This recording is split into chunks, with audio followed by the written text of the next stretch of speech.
अस्सलाम वालेकुम। आप सब लोगों को साबरा होम रेमेडीज में खुश आमदीद। आज मैं आपको बताऊंगी कमर दर्द के लिए मुफीद घरेलू नुस्खे। अगर आप मेरे चैनल पे नए हैं तो मेरे चैनल को सब्सक्राइब करें ताकि मेरी नई आने वाली वीडियो आपको मिल सके। आजकल तकरीबन हर इंसान कमर दर्द की तकलीफ में मुब्तला है।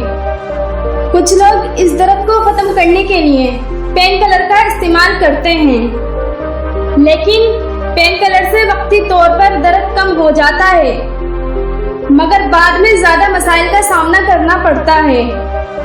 कमर दर्द की शिकायत दूर करने के लिए कुछ घरेलू चीजें भी हैं जिनको इस्तेमाल करके आप कमर दर्द से छुटकारा हासिल कर सकते हैं। अगर अजवाइन को तलों के तेल में मिलाकर पका लें और फिर इस तेल से कमर की मालिश करें, इससे कमर दर्द फौरन ठीक हो जाता है। कमर दर्द से निजात के लिए अजगंध और सौंठ को बराबर मिकदार में पीस लें और सुबह शाम पानी के साथ इस्तेमाल करें तो इससे कमर दर्द कम हो जाएगा। अगर सरसों के तेल में काफूर मिलाकर मालिश की जाए तो इससे भी कमर दर्द खत्म किया जा सकता है। अगर अजवाइन को एक पुटली में बांधकर गर्म करके दर्द वाले हिस्से पर सेकने से कमर दर्द ठीक हो जाता है।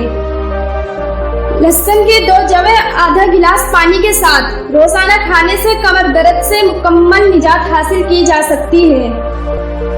रोजाना 3 से 4 अखरोट और आधा चम्मच कद्दू के बीज खाने से कमर दर्द की शिकायत खत्म हो जाती है। अगर आप चाहें तो दोनों का पाउडर बनाकर इस्तेमाल कर सकते हैं।